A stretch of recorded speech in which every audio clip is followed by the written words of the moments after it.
Tá? Está gravando, já pode fazer o compartilhamento. Aí. Tá.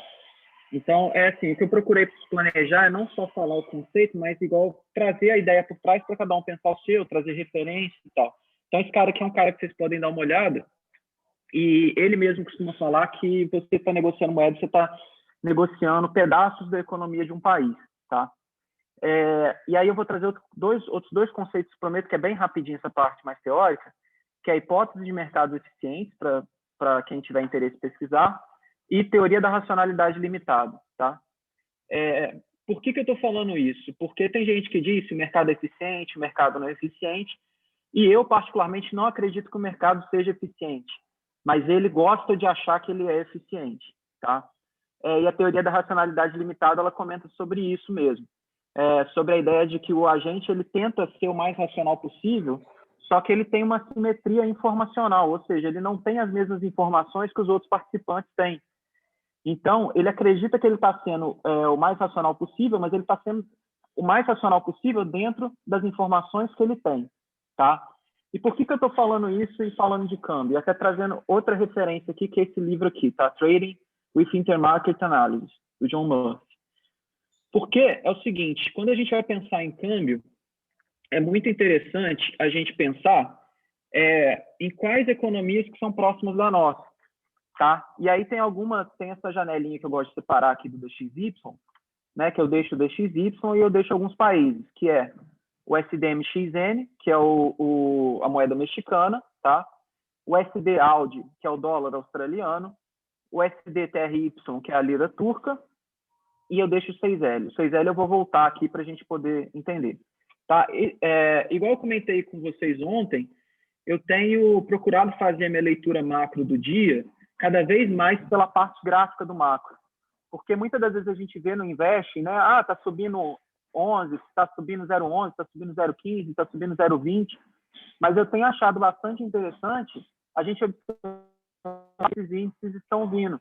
Né? Então, porque às vezes o S&P está subindo 0,5, mas ele estava caindo 2, né? Então, ou seja, a gente está tendo uma puxada, e a mesma coisa nas moedas, tá?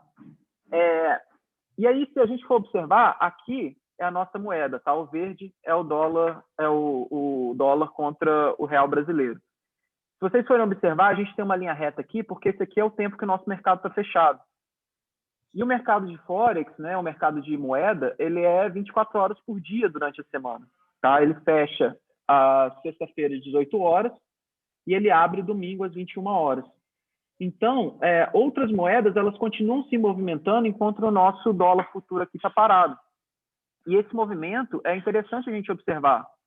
Porque se você tem, por exemplo, um dólar australiano caindo muito forte durante a madrugada, e a gente observa aqui, né, que é esse aqui, na hora da nossa abertura, a gente vai tender a corrigir esse movimento, teoricamente, né? Porque se você for ver pela hipótese de mercados eficientes, a gente não teria espaço para arbitragem, ou seja, espaço para distorções entre preços. Então, qualquer distorção que a gente abre, teoricamente, ela tende a ser fechada rapidamente, que é o mesmo princípio da planilha do Marcelo, por exemplo, né, que o Márcio sempre comenta. Então, dito isso, a primeira coisa que eu gosto de analisar é justamente essa questão das moedas aqui, porque aí eu já me dá uma noção de para onde que a gente está abrindo no dólar, tá? E igual eu falei, não só no Invest, mas eu gosto de ver graficamente o que está acontecendo para a gente ter essa noção de impulsão. E do mesmo jeito que a gente tem o dólar futuro sendo negociado aqui, a gente tem o real brasileiro sendo negociado lá na CME, tá? E aí tem duas formas da gente obter essa cotação. Uma forma é a gente vindo no site da CME, beleza? Que aí eu vou mandar o link no grupo. E aqui, da mesmo jeito, a gente tem o contrato de janeiro 21, fevereiro, março, etc. Se a gente vir desse preço leste aqui, é a última negociação. A gente negocia o USD-BRL, a gente negocia o USD-BRL, ou seja, é o dólar, que a gente chama de moeda base, contra o BRL, que é o nosso real, que é a moeda cotação. Lá, eles negociam o inverso. Tá? Então, qual que é a ideia aqui? Eu gosto de pegar, antes da abertura, pegar esse preço aqui do leste e fazer uma continha rápida, que é 1 sobre o último preço, que no caso aqui é 1 sobre 0,19725, tá? Sobre 0,19725, que aqui está dando 5,069. Eu não sei quanto que o dólar está agora, porque eu não sei qual é a atualização. Porque aqui está atrasado. Geralmente ele fica um pouco mais atrasado. Mas isso aqui é bom para você ter uma noção de onde que o dólar pode abrir. Tá? Te dá uma noção da região da abertura do dólar. E o mais interessante é justamente quando você observa que o dólar está abrindo muito distante desse preço. Tá? A mesma lógica que tem gente que gosta de observar as ADRs lá fora para ter uma noção do índice, aqui, na hora que ele vai abrir, a gente pode usar isso para ter uma noção do dólar, da abertura do dólar. E principalmente quando a gente tem distorções que são muito consideráveis, a gente consegue ver na abertura se a gente, por exemplo, a gente tem uma abertura que está muito abaixo desse preço, aí a gente pode fazer uma compra, por exemplo, para ir buscando fechar esse spread, ou seja, fechar essa diferença de preços, que teoricamente ela tende a ser fechada muito rápido, tá? Eu não gosto de tratar isso exatamente como um operacional, porque não é todo dia que vai acontecer. E a verdade é que a menor parte dos dias vai abrir esse spread. Mas, de qualquer maneira, é muito bom a gente, às vezes, por exemplo, 8h40, 8h45, 8h30, a gente já tem uma noção ali de onde que o dólar deve abrir mais ou menos, de onde que ele está negociando lá fora. Então, particularmente, isso para mim me ajuda bastante, tá? Eu conheci isso antes da época do Léo, porque o Léo ele tem outros operacionais que são bem interessantes de spread. Aí eu acho até interessante, às vezes, chamar ele e tal, para ele comentar. Mas esse do CME é uma coisa que eu acho bem bacana da gente dar uma olhada, tá? Eu vi isso antes de conhecer o Léo, mas eu sei que o Léo usa isso bastante e ele até me deu uma reforçada, me deu algumas manhas disso aí, porque ele usa com relação a outras moedas. Ele pega também, por exemplo, os outros pares de moeda e faz essa relação com o real ali para ver aonde que a gente estaria negociando, tá? E aí, eu fui tentar procurar isso no TradingView e a gente tem no TradingView. Cadê? Opa. Aqui, a gente tem no TradingView. O ticker é o 6L, tá? 6L1. Exclamação, porque aí a gente mostra o contato contínuo. E tem uma manha que... só com detalhe, aqui no TradingView ele vem com 10 minutos de delay, tá? Tem uma manha no TradingView que eu acho interessante, é porque a gente pode fazer equação dos gráficos no TradingView. Então, por exemplo, eu já vi gente usando que é o EWZ sobre os emergentes, ou seja, o EWZ dividido pelos emergentes. E aqui, do mesmo jeito, a gente pode fazer o 1, botar o ticker 1 dividido pelo 6L. Tá?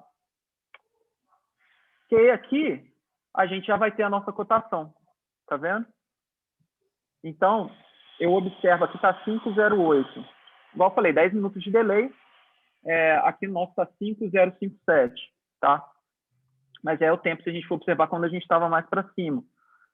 Então, isso aqui, antes da abertura, me dá alguma ideia interessante em termos de direção do nosso dólar. Tá? Igual eu falei, aqui já está equacionado. 1 sobre 6L, ele já está fazendo automático. O CME, nossa, perdão que tem uma furadeira aqui em casa. O CME são dados oficiais, né? E aí no TradingView você tem o dado com atraso aqui, mas que também já dá para te dar uma preparação na abertura ali, entendeu? E aí eu uso esse 1 sobre 6L para não ter que ficar fazendo a conta toda hora. E a ideia justamente é interessante observar quando a gente tem distorções muito grandes desse movimento, que eles tendem a ser corrigidos. Né? É basicamente isso. Tem um operacional aí, né? Caso exista uma distorção, da mesma forma que a planilha se Sim. dá uma distorção de 100, 150 pontos, eu não me interesso. Isso que eu quis dizer, assim, quando é uma distorção considerável, né? E o que eu te falei, eu acho que é uma grande informação a gente saber 20, 30 minutos antes aonde que a gente vai abrir mais ou menos, porque aí, aliando com a técnica do Márcio, né, eu já vejo quais são os fibos que estão próximos, como que a gente, né, eu acho que a gente ganha um poder de preparação, de planejamento melhor. Boa. Tem alguma dúvida aí, moçada? Você vai mandar o link, né, da CME? Todos esses links aqui eu mando agora no grupo. Esse é um operacional, e tem um outro operacional que eu uso, mas que é bem simples, assim, de distorções também, de abertura de dólar. Isso aí quem me ensinou foi o Iago Araújo, só que vocês conseguem achar bastante no YouTube, assim, ele mesmo já colocou, que é a ideia de pegar spreads entre cheio e mini. Não sei se é do interesse de vocês também que fale sobre isso. Tudo interesse. Tá. Mais uma vez, considerando essa ideia dos spreads, né, então a gente tem uma economia que é globalizada, que é tudo interligado, então qualquer distorção entre um país e outro, entre uma moeda e outra, entre um ativo que é negociado aqui, um ativo que é negociado lá fora, ele tende a se fechar rapidamente. E tem um operacional que ele é interessante, ele tem uma taxa de acerto muito alta, só que, mais uma vez, esses operacionais de distorção, a grande dificuldade deles é a gente reconhecer o dia que eles não estão acontecendo. E você fala assim, mas é simples, mas é normal, depois de um tempo, quando a gente está fazendo esses operacionais, a gente começar a querer caçar as distorções onde não tem. Acho que esse é o grande perigo e por isso que eu já estou avisando antes, tá? Então, a ideia, a gente tem o cheio, o dólar cheio e o dólar mínimo, né?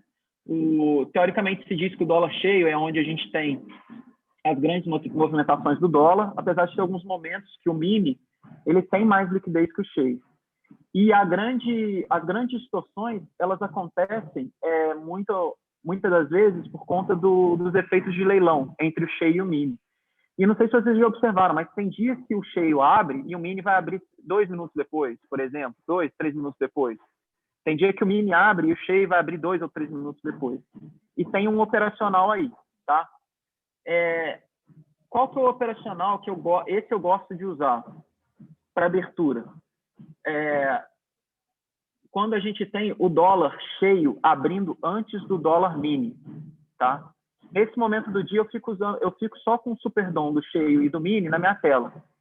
Porque qual que é a ideia? Vamos fazer um exercício aqui que eu acho que fica melhor explicando, tá?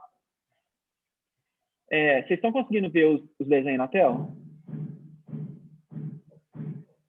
Estão conseguindo ver? Sim, estamos. Tá. É porque eu não estou olhando a câmera, porque ele dá uma pausa, dá um congelado na câmera aqui. Então, vamos supor que o dólar cheio ele abriu primeiro que o mini, tá? E ele vai dar aquela rabiscada inicial, né?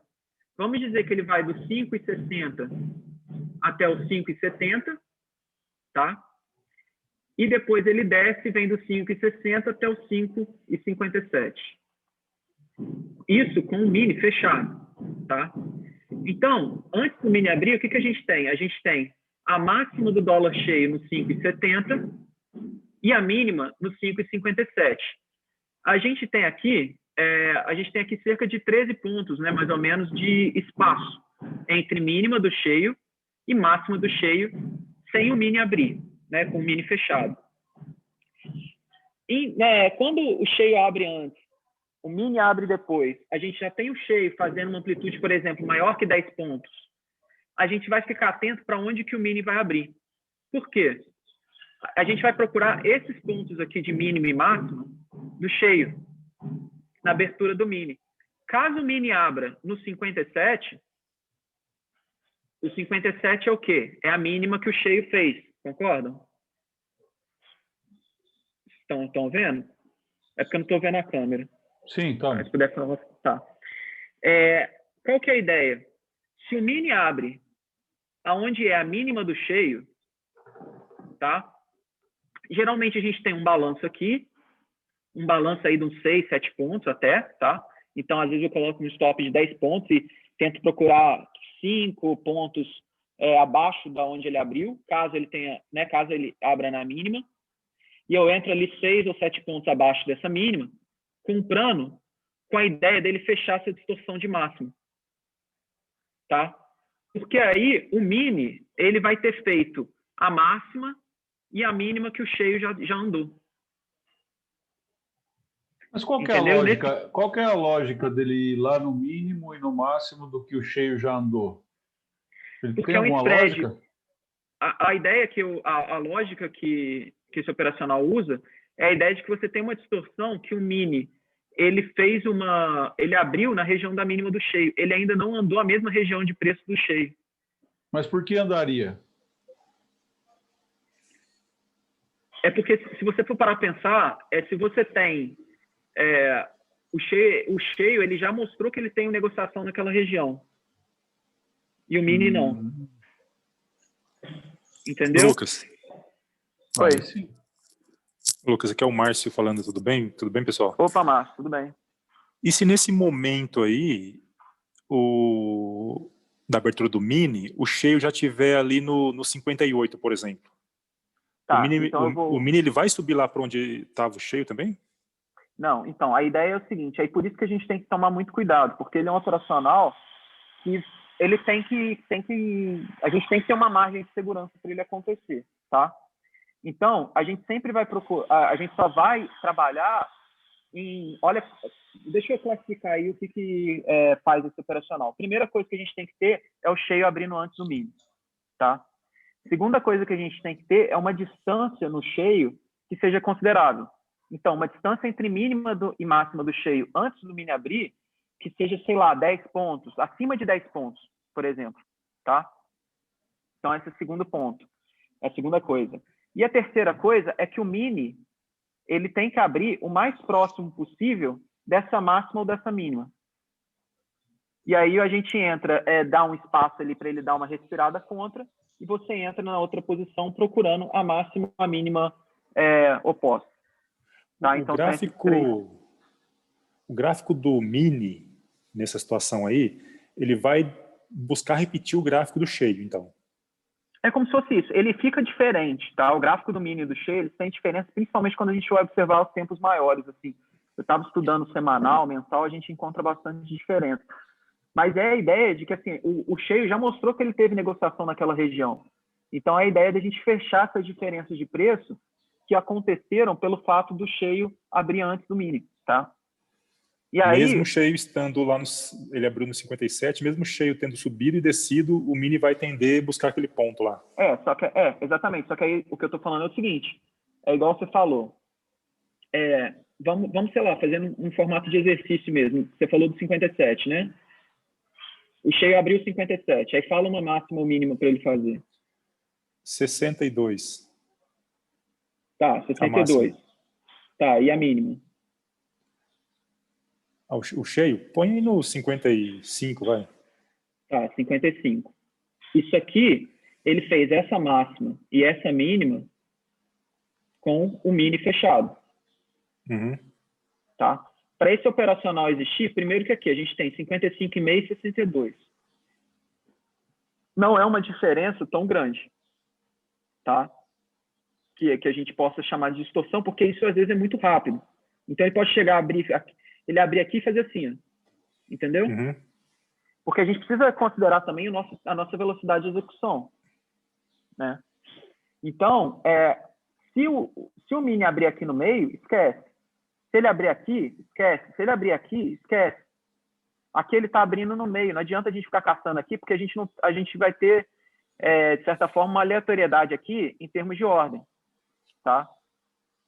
Esse operacional ele só vai acontecer aqui e aqui. E aí uma coisa de observação, eu noto que ele, por exemplo, se a máxima está aqui, ele abriu na máxima, ele ainda vai andar uns 5, 6 pontos contra e depois buscar.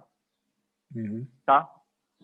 Então, por isso que, por exemplo, quando ele abre aqui, se ele abrir aqui, por exemplo, né, e vamos dizer que a gente tem uma distância maior de mínima, eu não vou entrar no 62, eu vou entrar, sei lá, vou entrar no 66, mais ou menos, alguma coisa assim. Entendeu? Vendendo com a saída na mínima. Tá? A ideia, então, E aí, óbvio que, assim, a gente sendo esperto, assim, não a saída na mínima em si, né? Mas é um ponto acima da mínima, alguma coisa do tipo. Tá?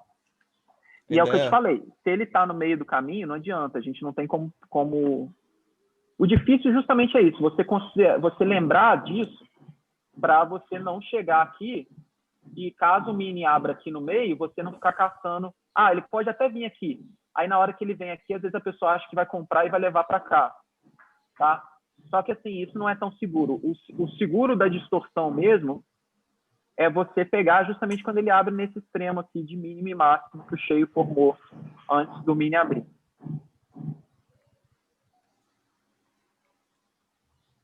Uma dúvida, Lucas. Desculpa, pode falar, João? Tranquilo. Não, pode falar. Uma dúvida ali. A gente avalia no índice, né? Por exemplo, hoje a nossa avaliação devido ao comportamento de ontem no índice, hoje a gente teria um mercado mais lateral e tal. Isso é possível observar no dólar também, e, né, para esse tipo de operação seria um requisito, né, ter um mercado mais lateral e talvez evitar um mercado direcional? Não, então, para esse tipo de operação do spread que eu falei do mínimo do cheio, eu só uso o Superdom. É a única ferramenta que eu uso. E aí, por exemplo, deu 9,10 mais ou menos, fechou as distorções, ou então não teve a distorção, eu até fecho ele e mudo o desktop do Profit, entendeu? Entendi. Ele é como se fosse um bônus, assim, não vai ser todo dia que vai acontecer, sei lá, aconteceu 2 vezes na semana, 3 vezes na semana e tal. Tá ótimo, entendeu? Só que é atentar a esses 3 parâmetros. Primeiro, o cheio tem que abrir antes do mini. Segundo, o cheio, ele deve formar uma máxima e mínima ali, sei lá, pelo menos de 10 pontos, né, para a gente abrir um spread mesmo que a gente está falando, né? E o mini deve abrir em um dos extremos, tá? E de preferência, na hora que o mini abrir em um dos extremos, o cheio, ele vai, obviamente, assim, a maior parte das vezes o cheio vai estar lá também, entendeu? Bacana. E são distorções bem rápidas e, igual eu falei, na mínima, às vezes, não dá para ter um stop curto. Às vezes, se você quer entrar exatamente na mínima, porque às vezes você não consegue executar numa velocidade rápida, você tem que ter um stop ali de uns 10 pontos, mais ou menos, entendeu? Para deixar ele dar uma respirada. Ou então, você já começa a observar, você já começa a ter agilidade nisso, de ver onde está a mínima do cheio, e caso você vai ver que ele está abrindo na mínima, você já bota a ordem ali, sei lá, 5 pontos abaixo da mínima, por exemplo. Se ele abrir e for direto para a máxima e não chegar a pegar a sua ordem, que está mais abaixo, aí eu realmente aconselho não ficar tentando caçar trade ali. Fechou a distorção? Fechou a distorção. Fecha se você está usando só o Superdom aqui, fecha isso e vai fazer o seu operacional tradicionalmente, entendeu? Que às vezes o perigo desses operacionais de distorção é isso, a pessoa começar a querer ver distorção onde não tem. Então, a ideia é essa, tá? Se você botou um pouquinho abaixo da mínima para não tomar esse calor do início, se ele for direto, você esquece, não entra na operação, porque aí você já está fechando distorção, enfim. Do mesmo jeito, se ele chegou quase na máxima e voltou tudo, não adianta você achar que vai pegar na mínima de novo e voltar lá de novo. Tá? Então, os parâmetros são bem... É um operacional bem objetivo. Assim. Tá? Não sei se vocês gostaram, se é interessante, mas...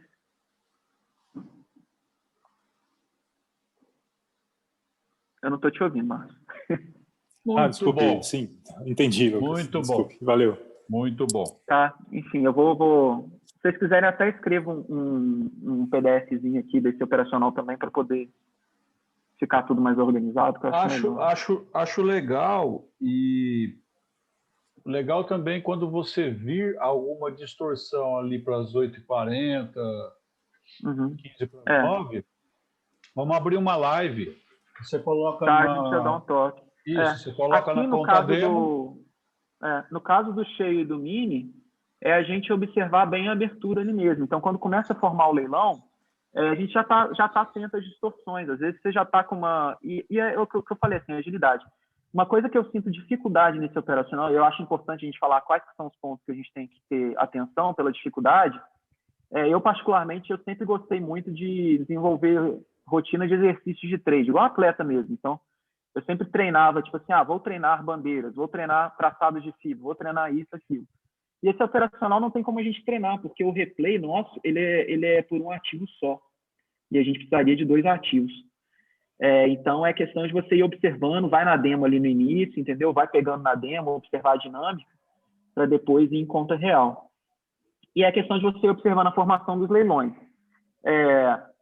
Quando o cheio abre antes, e aí eu vou até deixando uma dica, assim, quando o cheio ele abre antes, e ele já começa a desenhar essas máximas e mínimas, eu fico de olho no preço do leilão do mini, e se ele já está começando ali, logo assim que o cheio abriu, fez a máxima e mínima, eu já fico até falando em voz alta para mim aonde que está a máxima e a mínima do cheio. Tá? Então, tipo, 62,75, 62,75, 62,75. Aí eu olho o leilão do mini, tá vindo lá no 63, eu já até venho aqui, já mando um control aqui, já fico, vou posicionando, e conforme o cheio vai fazendo máxima e mínima, eu já vou mexendo meu mouse aqui para já ficar engatilhado para dar o tiro caso tenha distorção. Entendeu? Então, não é um operacional que, se você for olhar, parar para pensar, digitar o contrato aqui, aí você vai perder tempo. Então, eu acho bastante importante a observação e você já vai começando a ficar ligeiro, como, por exemplo, fez 73 com 60. Pô, é uma distorção de 13 pontos. Você está vendo o leilão do Mini ali, já é 9-1, por exemplo. O Mini tá para abrir no 61. Pô, no 61 eu já venho aqui com uma ordem de compra, eu não clico por causa do leilão, porque eu não quero entrar no leilão, mas eu já fico com o control pressionado aqui e já vou andando junto com o preço aqui para ver onde que ele vai na hora de, para tentar pegar o spread. Se eu tento pegar na abertura e ir lá para cima, show de bola.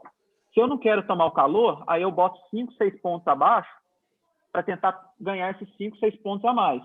Só que se ele abre e já vai lá em cima direto, aí eu tenho que aceitar a dor de corno, digamos assim, e não entrar, entendeu? Porque, mais uma vez, essa agilidade é bacana, porque o trade vai rápido e às vezes você começa o dia com 13 pontos de bobeira ali, que você pode às vezes usar num trade mais para frente, e esses 12, 13 pontos ali que você pega em 2 dias na semana, um dia na semana, no final do mês dá uma diferença bacana. Só que você tem que entender que, pela velocidade, às vezes seu processo de tomada de decisão fica mais... fica perturbado, né? Digamos assim. Às vezes você pode emocionar demais. Então, você precisa entender e fixar bem na cabeça que, fechou a distorção.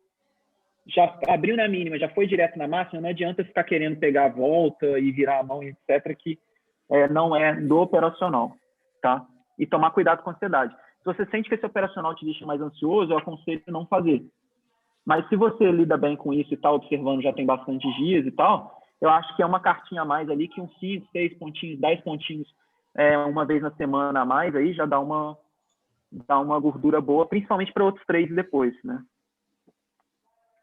Enfim, desculpa aí, falei demais aí, mas... Muito bom, muito bom. Por falar em loss, eu não me canso de falar sobre loss, né? O loss ele precisa ser controlado, gente. Ele precisa ser, como é que eu vou dizer? Você não pode ter medo do loss. Você não pode ter medo de estar errado, porque você vai estar errado.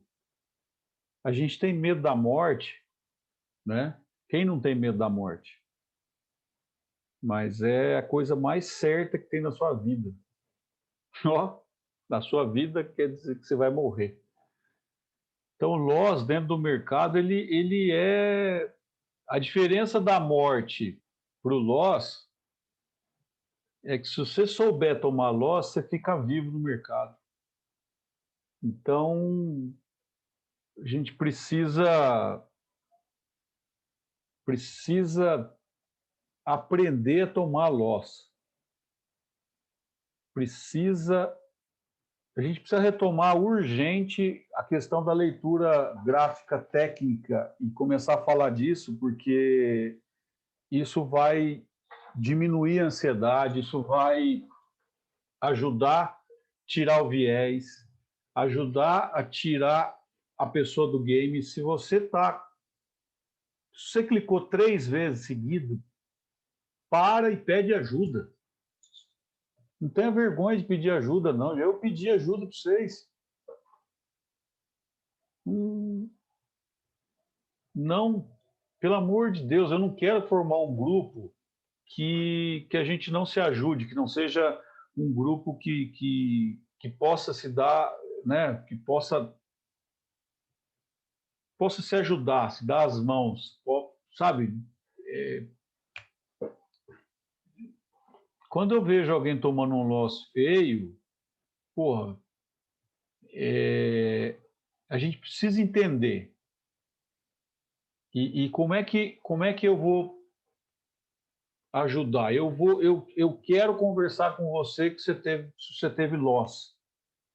Se você teve loss dentro do teu planejado, você quer conversar? Bora, vamos conversar. Se você teve loss fora do planejado, mas segue vivo, tal, quero conversar também. Porque quando você conversa com alguém, o fato de você falar onde foi, o fato de você ouvir a pergunta da pessoa, porque a pessoa precisa... Eu vou ter que fazer pergunta para você para poder entender aonde foi o erro ou o acerto. Não é erro, na verdade, na onde aconteceu a probabilidade de um gain e a probabilidade de um loss. Então, o que a gente tem que olhar é qual é a maior probabilidade. A probabilidade, a gente tem que sempre apostar numa probabilidade que vá, né, vá ter o maior risco-retorno. Só que não dá para apostar agora que o índice está fazendo, risco-retorno vai fazer agora. Ao 15 minutos, né, não tem rompimento, não tem... E a gente já cantou a bola ontem. Não opera hoje. Sexto, eu errei em ter operado, né? Talvez, se a gente é ser humano, a gente lê as coisas e se influencia, mas já está anotado. Já é... Essa sexta-feira foi extremamente frutífera, né? A explicação que o Márcio deu do candle de urgência, que é o candle gringo, e mais o que o Lucas falou, eu vou ser sincero, o que o Lucas colocou aí,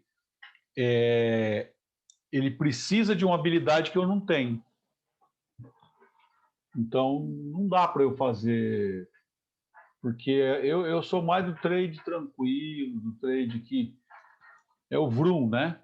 Não que eu deixe a coisa andar à revelia, mas eu gosto gosto de buscar mais um risco-retorno maior, assim. Pegar 6 pontos, 5 pontos ali, já tem que ter uma habilidade boa. E tem gente que vive disso tranquilamente, é uma boa distorção. Eu deixei de operar a planilha também porque a planilha estava me estressando. Você tem que ser muito rápido ali. Você tem que... E tem gente que às vezes se empolga porque distorções geralmente têm uma taxa de acerto alta e um risco 1 para 1 ali, mais ou menos, a maioria. Se a gente for... O problema é que a pessoa tem que ter a paciência de entender que às vezes aquilo é uma vez na semana, 2 vezes na semana. Tem semana que não acontece. E aí, por mais que seja bem objetivo, na hora ali a pessoa às vezes começa a criar coisa onde não tem, né? Começa a achar que... mas agora... né? É a cabeça, Lucas. O trader é cabeça, é emocional, é a coisa... É entender que, às vezes, a oportunidade da carreira dele está num loss gigante. O Lucas perdeu, o outro Lucas lá perdeu 39 mil reais girando mais de 50 cliques no dia. E se a gente não precisa ir muito longe para achar gente que clica 80 vezes por dia, 100 vezes por dia. Então,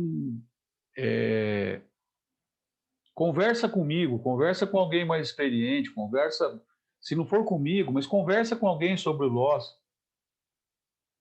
Se eu puder, e eu posso, eu quero conversar. Sabe? Quero entender, porque nas perguntas, nas respostas que a gente vai poder identificar onde é que tem que melhorar, onde é que tem que pôr mais um filtro. Porque o trade da planilha é o que você falou, Lucas.